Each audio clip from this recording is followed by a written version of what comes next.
Да, се враќаме во студиото, минути предвидени за првиот разговор за денеска. Зборуваме за една можне актуелна, би ја рекла, интересна тема. Тоа е колку сме безбедни на работното место, кои се најчестите ризици со кои што се соочуваат работниците и во кои сектори можеби е најалармантна состојбата.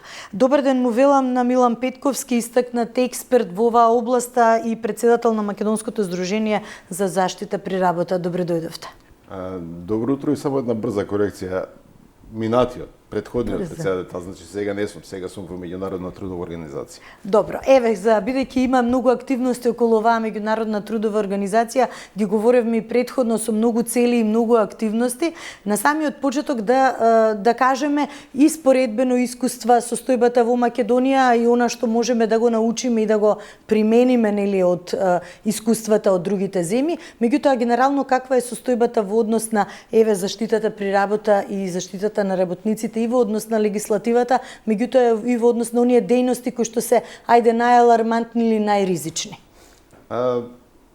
Пред се да ви посакам и вам, но и на вашите гледачи безбеден и здрав работен ден. Се надевам дека денот, иако е вака некако мрачен, секако ќе биде добар.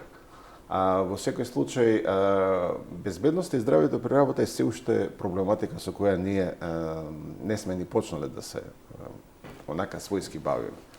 Ако дојдеме во ситуација да тргнеме од тамо да се споредиме, да кажеме со она што го имаме во Европската унија и што го имаме, да кажеме, во развиениот свет и во Македонија, според една статистика која во изминатите години беше изготвувана, споредена со она на Европската агенција за безбедност и здравје при работа, речиси двојно е повозможно да се повредиш или загинеш на работното место отколку во Македонија. Отколку во Европската унија, повеќе ќе се повредиш и загинеш во Македонија отколку во Европската унија. Доаѓаме во ситуација дека голем дел на работиве кои се поврзани со оваа интердисциплинарна струка се однесуваат на многу поголем број на импровизации, отколку што на практично следење на научно докажани постапки, методологии и така натаму. Речиси, целата моја кариера јас се обидувам да посочам дека мораме да учиме од тоа што ни го покажува реалност. Мораме да учиме од несреќите, но некако како за инат да правиме да не сакаме да научиме. Зошто го говорам ова? Па веќе во изминатиот период од, би рекол, 20 на години, од кога за прв пат почнавме да го објавуваме онај независен извештај за несреќи и случајни повреди на работните места, вклучувајќи ги тука и смртните случаи, карактеристично е тоа дека податоците кои ги добиваме од државните институции, кои што се финансирани да ја ажурираат или да имаат најточната датабаза на податоци, речиси драстично се разликуваат од тоа што е генерирано од страна на професионалците. Поради непријавување или нерегистрирани случаи? Мноштво причинители се, но генерално е дека податоците не се собрани. Податоците не се ставени, не се систематизирани, за да знаете за што зборуваме, да ви дадам еден конкретен пример. Ако се случи сообраќајна несреќа, например на некој кој е таксист, кој што е на работното место или некој превозник со камион, таа нема да биде евидентирана како несреќа на работното место, него ќе биде евидентирана како сообраќајна несреќа. Нема да научиме од таму, само ќе евидентираме. Ако дојдеме во ситуација полицаец да се повреди, ние нема да го анализираме, бидејќи по некоја си извртена причина ние не го третираме делот на полицијата во делот на Законот за безбедност и здравје при работа, иако тоа законот не го споменува. Него вели, ако има специфичен закон кој ќе ја третира полицијата, тогаш ќе го следиме тој закон. Во овој случај е Закон за безбедност и здравје при работа.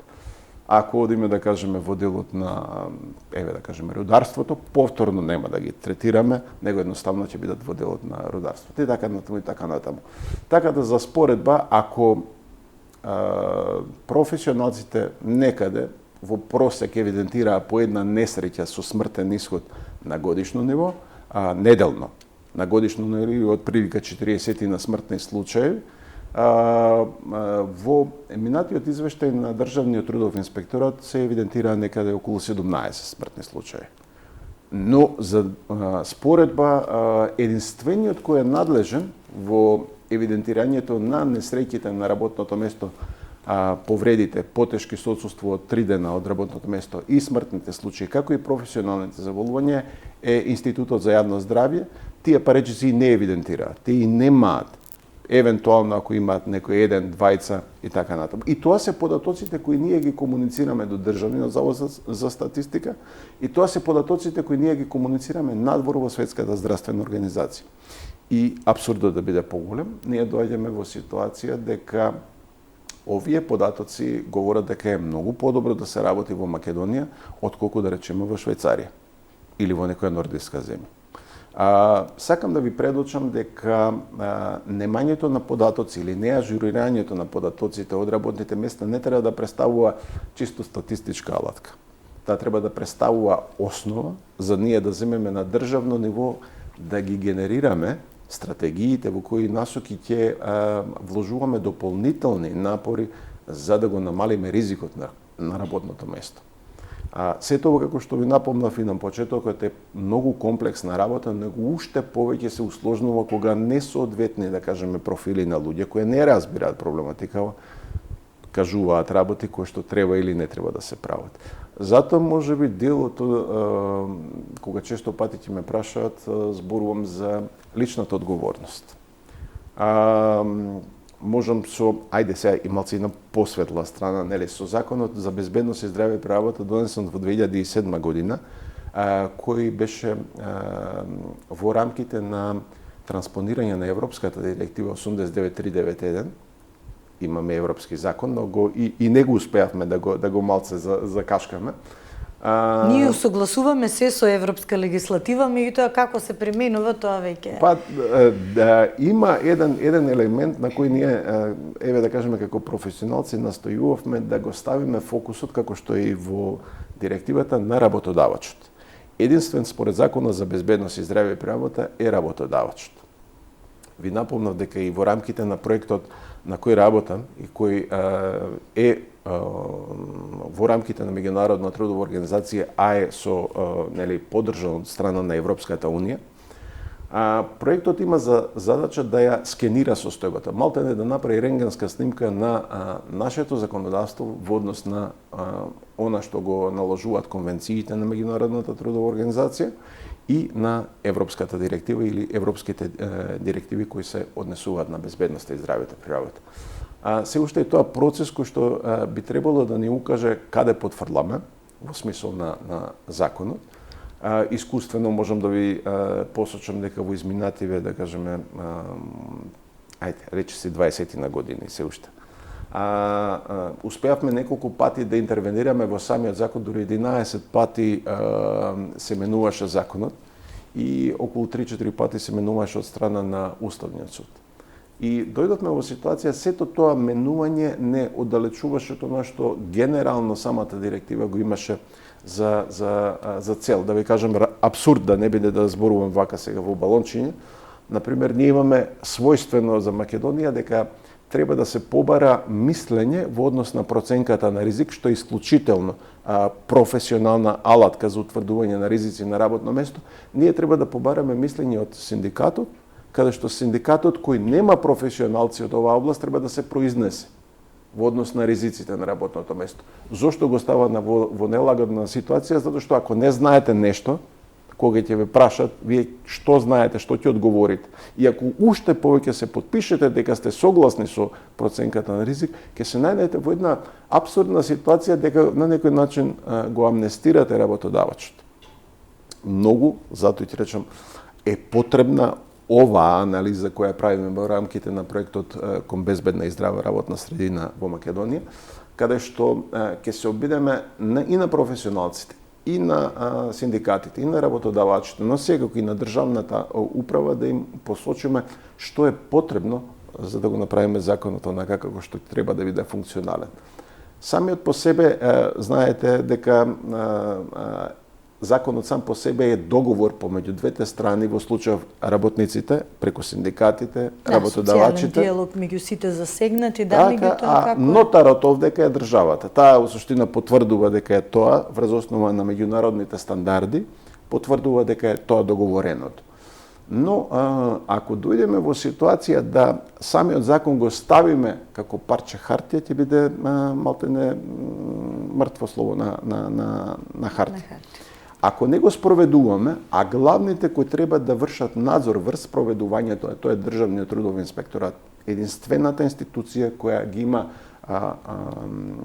правата, но пред се обврската да следи како се имплементира законот, мораме и тука да поставиме еден фокус, бидејќи во неколку извештаи на Европската Унија, Државниот трудов инспекторат посочува дека всушност има потреба од зголемување на неговите капацитети. Така, кадровската екипираност како во повеќето и ревизорските извештаи говорат дека секаде недостасуваат. Да, ама не е секогаш, знаете, не е секогаш бројот на луѓе, него многу повеќе е организација. Овде не се обидуваме да сега дадеме пресуди да кажеме ова е, нели? Мирудијата која недостасува. Не, него многу повеќе да направиме анализа и врз таа анализа да се пристапи логично кон изградбата на капацитетите на Државниот трудов инспекторат и среќен сум дека ќе се најдеме на помош на Државниот инспекторат за труд да им помогнеме во таа насока.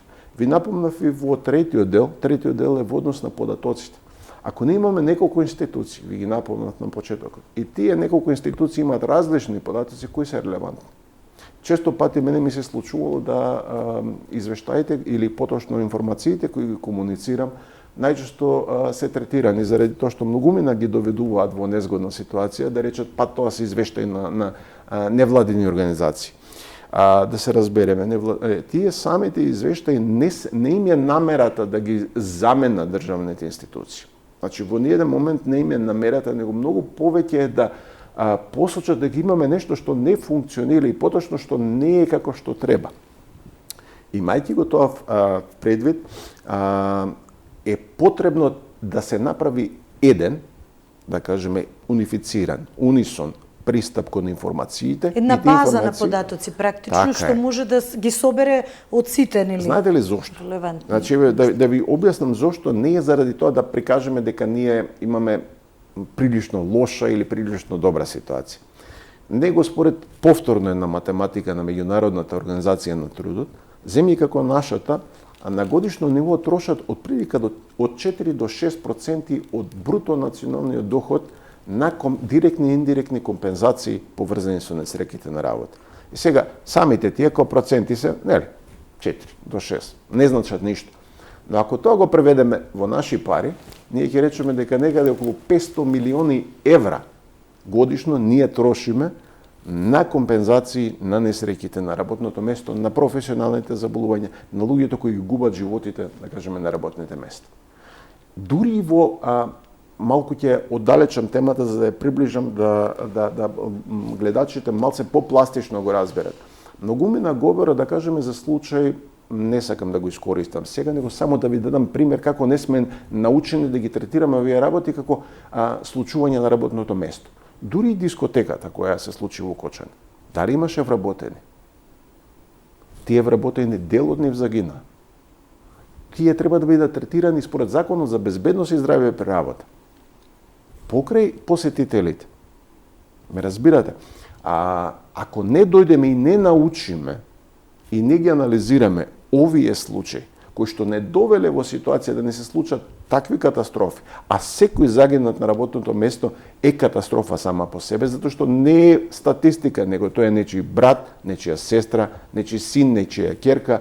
Доаѓаме во ситуација, пријател наш, доаѓаме во ситуација дека тие 500-600 милиони се на некој начин вредност која ние ќе ја разбереме, но емотивниот дел не можеме да го разбереме. Тежината, она што е манифестација дека некој повеќе го нема.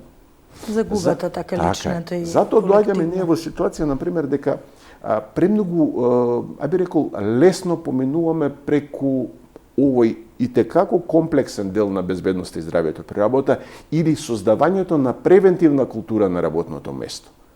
И доаѓаме во ситуација дека не научувајќи ги лекциите, ние сме осудени истите да ги повторуваме.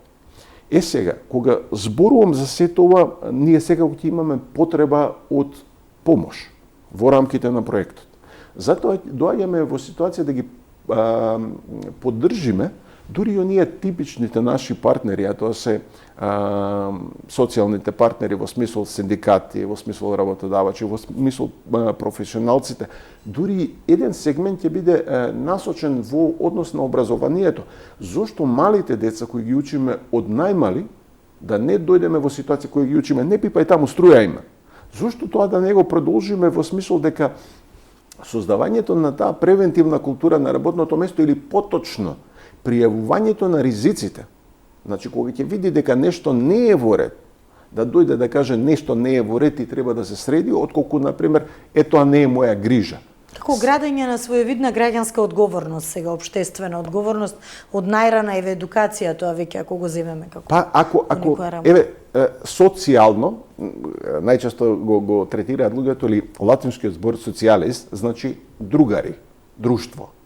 И некој ќе дојдеме како другари да се грижиме еден за друг, кога имаме одговорност не само кон себе, не дека јас велам тргни од себе, секако например ти си најважниот сам за себе, секако, но грижи се и за тој до тебе.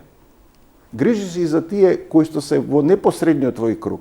Ние ќе почнеме да ги менуваме работите.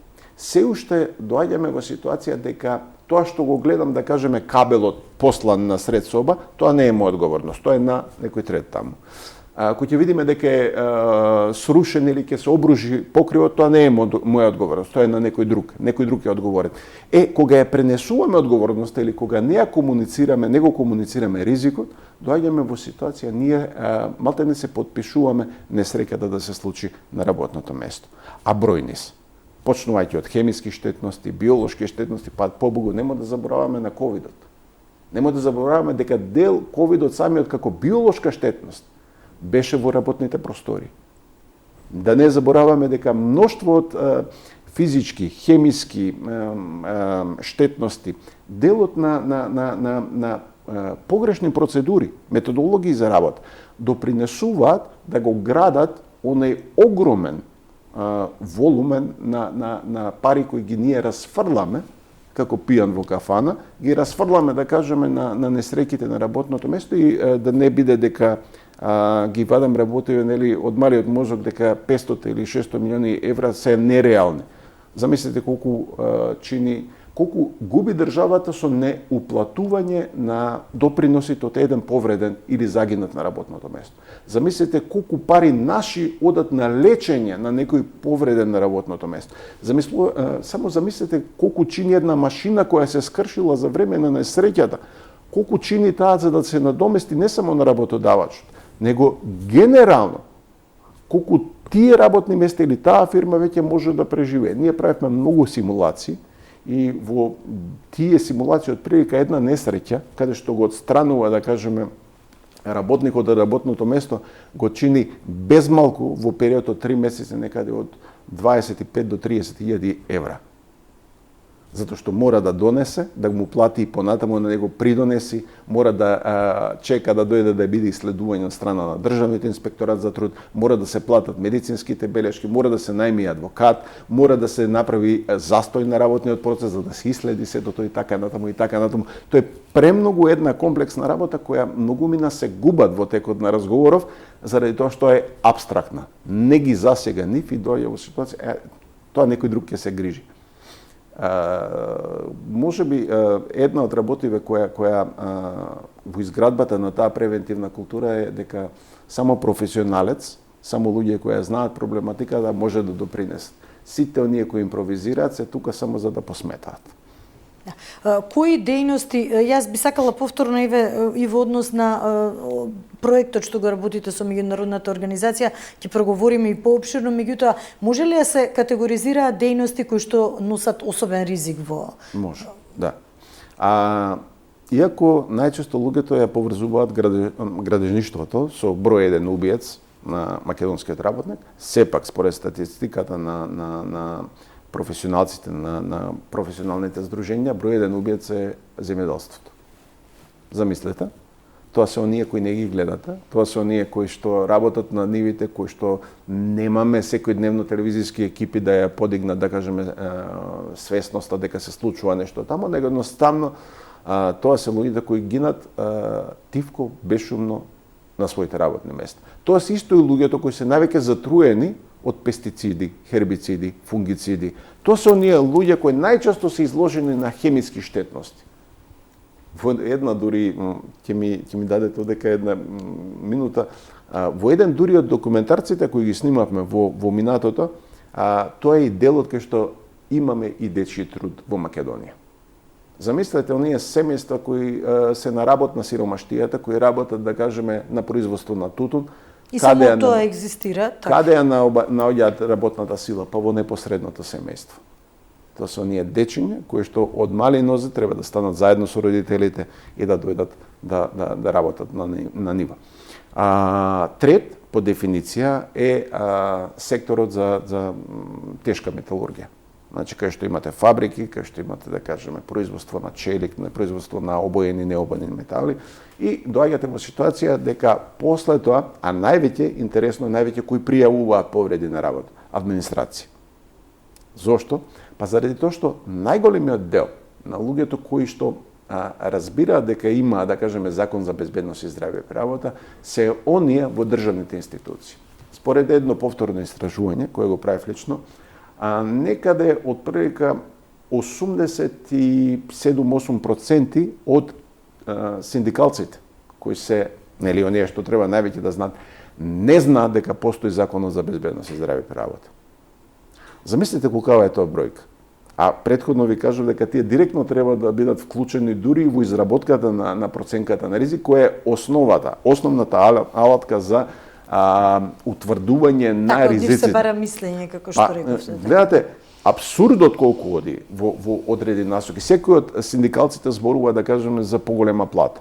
И секојдневно, да, тоа е битно.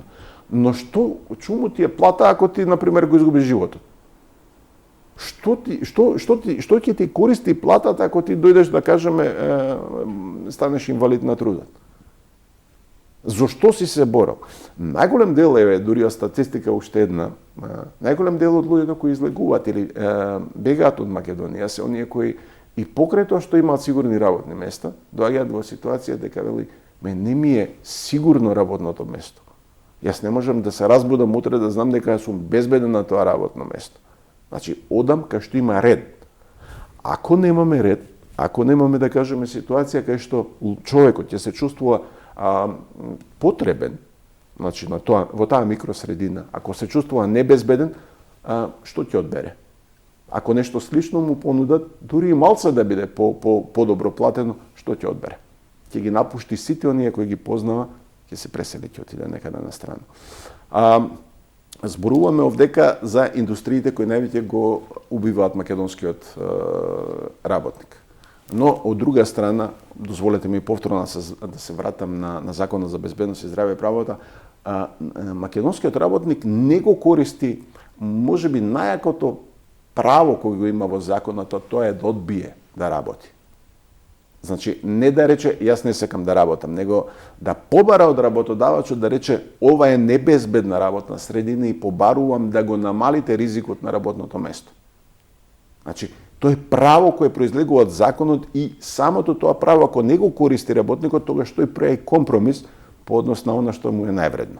А тоа е здравјето, тоа е животот, тоа е повторно не враќа дека е онаа статистика, црна статистика, дека 2 пати е поверојатно да загинете во Македонија, дека и понатаму ќе видиме онаму кај што сме заради парите кои ги немаме, кои ги трошиме.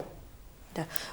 Во делот на ЕВЕ ги набројавме тие две дејности, може ли уште некоја да се спомене во високоризичните или? Па не, после тоа ви реков само во однос на оние кои пријавуваат, нели, кои гинат на работните места, но и оние кои највеќе пријавуваат, нели? И генерално малте не постои работно место во Македонија кое е тотално безбедно. Никаде би рекла не постои нешто што сигурно и безбедно е. Па јас се сеќавам, сепак знаете, дури зборуваме за некои законски рамки кои што нели ограничуваат и нешто што е потребно да се има како легислатива. Значи, самиот закон, затоа го реков, јас го цитирав дека е договор. Секој закон е договор. Значи, што сме се договорили, тоа сме ставили на хартија и тука сме се подпишале ние и тоа во наше име, а државата, поточно ние, сме го донеле како правило кое треба да го почитуваме. Ние доаѓаме во ситуација дека тоа правило кое не го почитуваме не чини. Секогаш кога не почитуваме правила ќе не чини.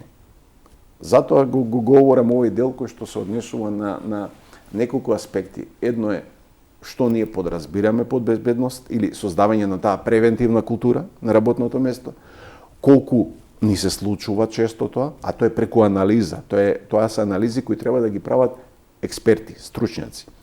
Од друга страна, ако не го применуваме, тоа ќе не чини 500-600 милиони евра на годишно ниво, кои ние и така ги немаме, ама стално ги зајмиме од лево, од десно, на крајот на крајите, тоа е она што не прави вамо да бидеме кај што сме. Уште една работа во однос на несвесност. Со професор Стикова и со колешката Јанкова Петковска правевме, да кажеме, анализа по однос на една конкретна индустрија. Направивме анализа за текстилната индустрија, каде што утврдивме дека секој, а тука имаше прилично голем број на податоци кои што се врзани со текстилните работнички, кои што најголем број се жени, нели?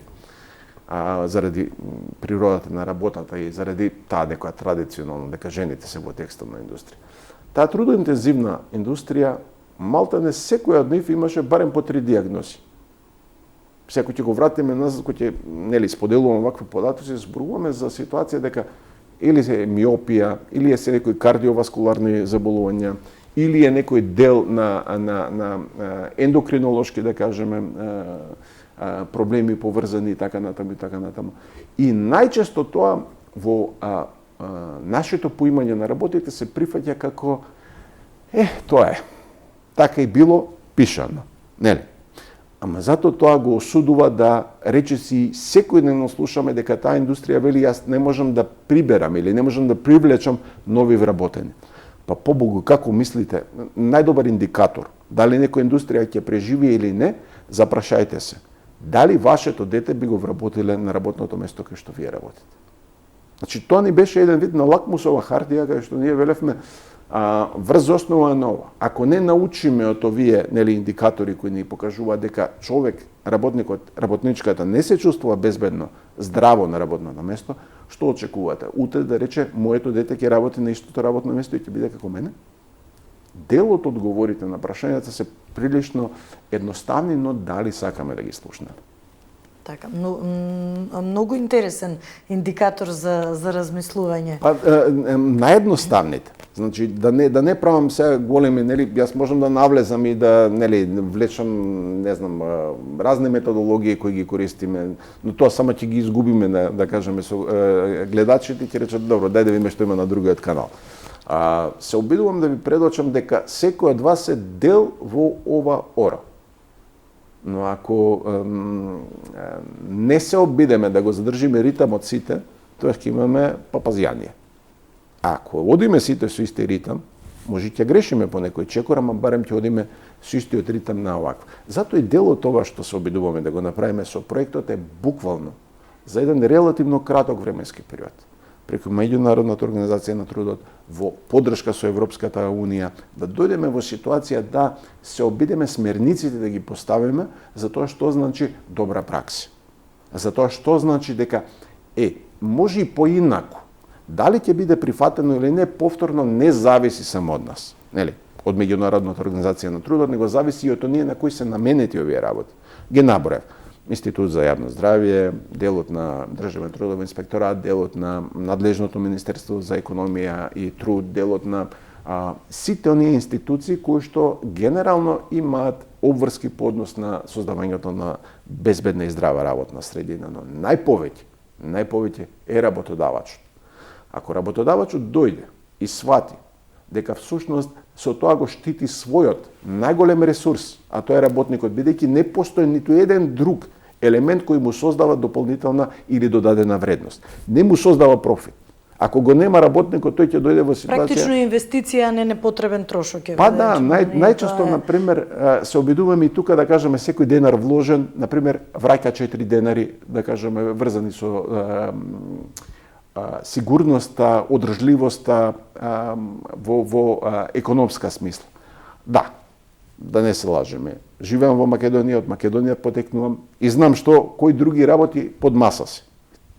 Но искуството покажува дека ако ја градиш економијата, а не биде тоа едно решето низ кое ставаш вода, ама оно цело време тече, или дупнато буре. Да се обидеме да создадеме добри работни услови. Не велам перфектно, него добри работни услови каде што работникот ја се чувствува дека некој се грижи за него. Ние заборавивме овдека да се грижиме едни за други. Заборавивме дека всушност сме дел од едно македонско семејство, кое што семејство е на браќа, сестри, роднини, пријатели и најчесто доаѓаме во ситуација дека замижуваме и велиме не е моја одговорност на некој друг. Затоа се обидуваме преку проектов да мениме само малку, да не се лажеме. Тоа се усилби од професионалци, усилби од тимот кој работи на ова, да ги смениме или да ја помогнеме во менувањето и на перцепцијата, но и на виките кои не доведуваат вамо кај што сме. Да, и директно зависат од нас. Во делот на превентивната заштита ја споменавте додека говоревме конкретно на оваа тема. Може ли да се зборува за одредена превенција особено во заштита при работа? Еве вака. Ајде да конкретно, веројатно тоа највеќе ќе ги интересира како да се постигне.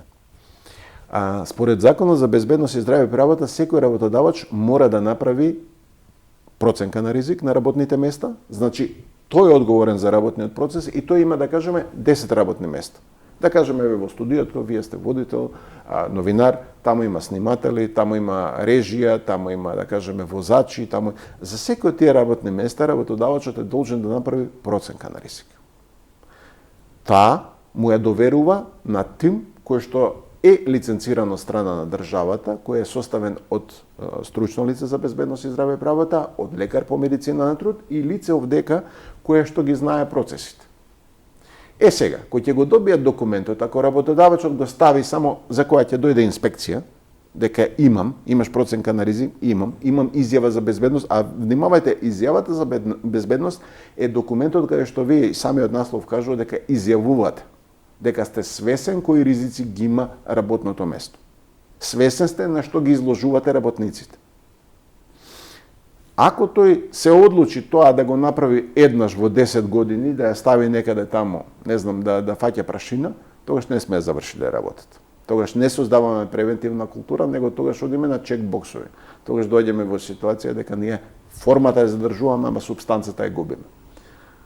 Нека го отвори документот, можеби не самиот, него нека го повика тоа стручно лице кое законот го обврзува да го консултира и нека го праша што треба да направам за да го намалам ризикот. Не да направиме сега овдека, не знам, идеални услови, него што треба да направам да ги доведам работиве во делот на минимално потребни според законот стандарди за безбедност и здраве при работа. Тоа е број 1. Број 2. Кога ги праќа работниците на периодични медицински прегледи, а составен дел на проценката на ризик е да ги пратиш работниците не заради тоа да се прошетаат, него едноставно да видиш како влие работното место на работниците. Значи, како му го нарушува здравјето. Ако имаш индикации дека, а тоа е одличен, уште кога го правевме, кога интервениравме во законот 2007 година, направивме еден исчекор кој јас особено сум горд на тоа. Затоа што е превентивната, пак здравствена култура кај македонскиот народ е релативно ниска. Под македонски народ сметам македонските граѓани. Ќе го толкувате тоа така, ќе ме молам. Кај македонските граѓани ние доаѓаме во ситуација дека здравствена култура ни е на релативно ниско место. Тоа беше едно задолжение кое што е типично, да кажеме, за Македонија, кај што вели за секој работник треба да биде испратен на периодични здравствени прегледи, каде што таму треба да се утврди каде се, дали се наоѓа во здравите или одстапува дел на параметрите од здрава персона. Ако одстапува кај еден, тогаш треба да се упати на специјалист да се утврди што всушност недостасува. Но ако станува збор за повеќе извршители на одредено работно место, ги посочив, да кажеме, текстилните работнички, ако станува збор, да кажеме, за повеќе од нив кои што има, да кажеме, кардиоваскуларни проблеми, тогаш веќе можеме да ги видиме контурите на професионално заболување. Зошто се случува кај повеќе луѓе и ако се повторува тоа во повеќе текстилни фабрики, веќе можеме да детектираме дека е професионално заболување во текстилната индустрија. Кога ќе го имаме тоа, тогаш тоа има обврска да превземе активности поврзани со доведување на здравствените работни услови, да кажеме. Можеби треба да направат пауза од 15 минути на секој час, како што или вика на сати 15 минути кога работиш со компјутер, вика треба да направиш 15 минути пауза. Значи делото ние малце се раздвижиш.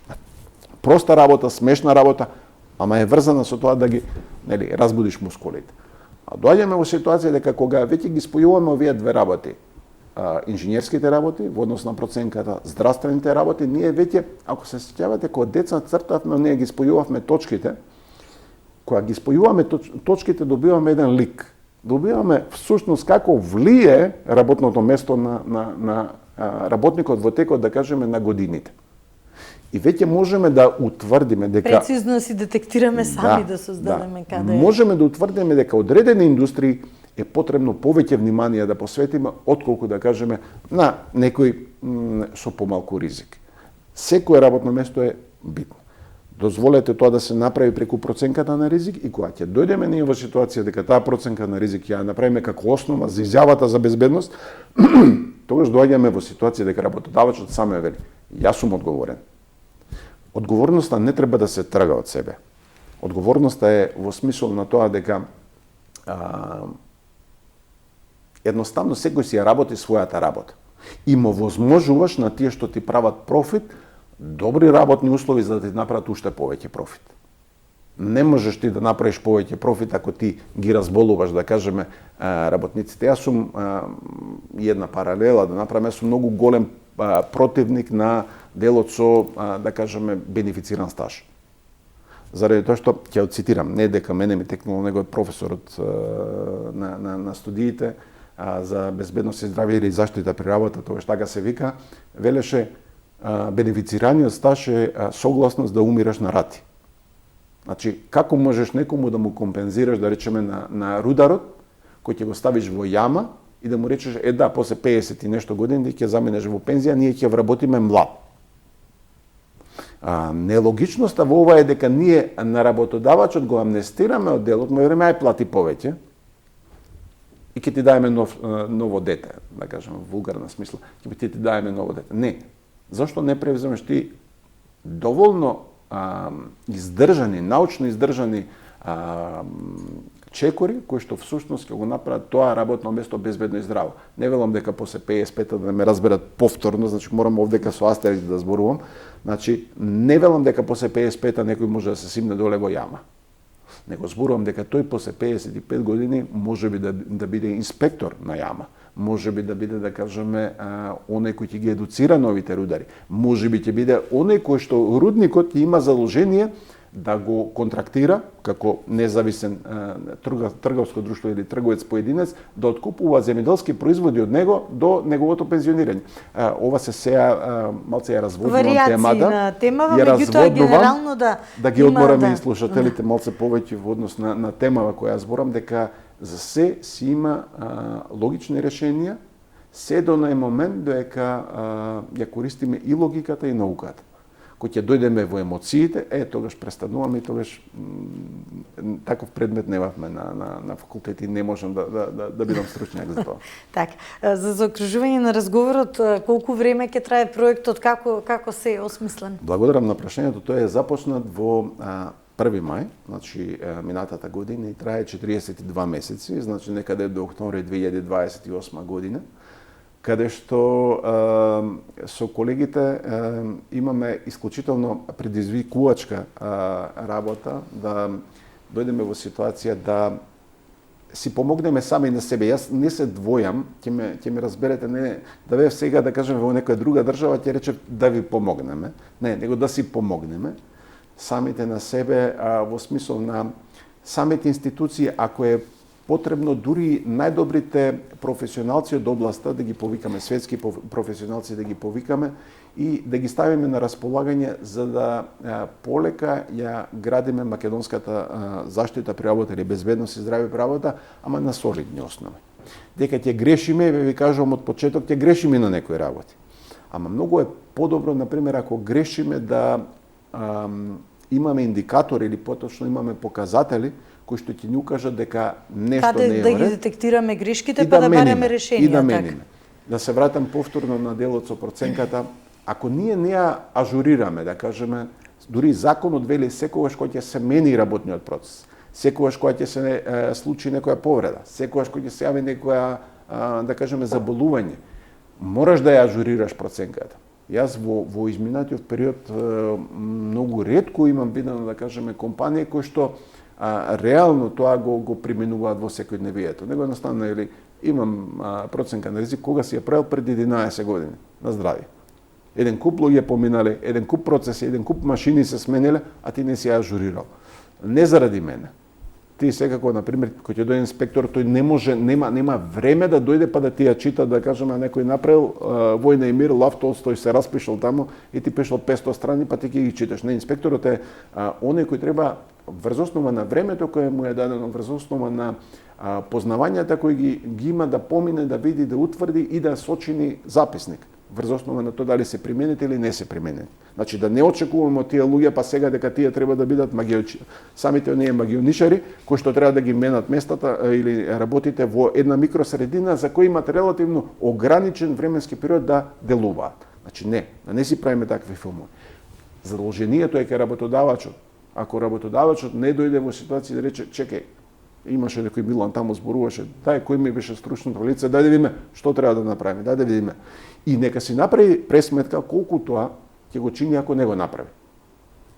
Уште еден, пример, ако имате ниски работни температури во текстилна фабрика, вие ќе дојдете во ситуација дека, ова е научно е докажано, дека работникот ја губи концентрацијата. Кога ја губи концентрацијата, и продуктивноста исто. така ќе има поише грешки. Колку повеќе грешки има работникот, толку повеќе вас ќе ви се одразува на контрола на квалитет и толку повеќе ќе ви враќаат назад они од надвор за кои произведувате дека имате грешки кои мора да ги коригирате. Наместо еднаш да правите, вие ќе правите 3 пати исти работи. Ќе ве чини. Затоа е делото на што го зборуваме, некои работи мораат навремено да бидат осознавани, анализирани и кажувани за да се сменат работи. Тоа го прави умен човек. Земете го примерот кога возите автомобил.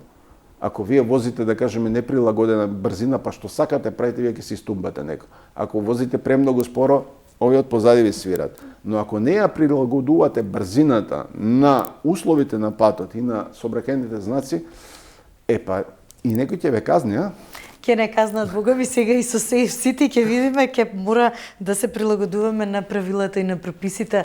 Убаво кажавте и тоа е во рамките на превенцијата и во рамките на градење на онаа граѓанска колективна свест за подобро функционирање на сите. Да извлечеме и заклучок во однос на тоа дека ова е конкретен пример, благодарам што го споменавте, со безбеден град, дека дури и поставувањето на работите според правила. Има многу мина кои ќе се бунат. Па кај е тоа, каде ја 50, ќе возам 60, знаеш како е во град и така натаму. Не. Кои ќе се постават правилата. И кога ќе оди, го викаат овие северниве комши, викаат ни по бабе, ни по стричеве. Значи нема да правиме да кажеме кој е наш, кој е ваш, него едноставно самиот систем ќе не доведува во ред, а тоа се правилата кои сме ги предефинирале, некојаш ќе речеш, па добро, чим можам јас да платам, тоаш министерот плаќа, тоаш плаќа службеникот, тоаш плаќа полицаецот.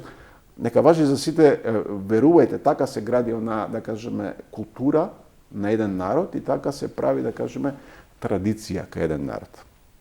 Ви благодарам многу за издвоеното време. Верувам дека бевме и информативни, едукативни и интересни за навистина овие теми кои што директно ги засегаат сите граѓани. Секако, ама нека не биде вика наравучение на секоја приказна. Кога нешто не е во ред, зборнете. Кажете. Значи тука да почнеме. Ако нешто сметате дека не е во ред, не мора да значи дека кога самите се лишувате да не испаднам глупав, да не испадне дека барам преку леп погачан или народнine мудрости, кажете. Може би истото тоа го гледа и другиот ваш колеги, кога двајца веќе ќе речат, значи тоа веќе станува нешто кое треба самиот работодавач да биде сигурен дека има некоја работа која треба да се мени. А според моје искуство, најголем број од решенијата се на самото место кај што се случуваат. Самите луѓе, ако ги консултирате и ги вклучите во процесот, ќе добиете, ќе имате бенефит сите. Така, комуникацијата е клучна во секој сегмент од Клуч. живењето. И грижата, апсолутно. Што би рекле, нели, ајде не речам по старите, по возрастните, прашано не е грешено.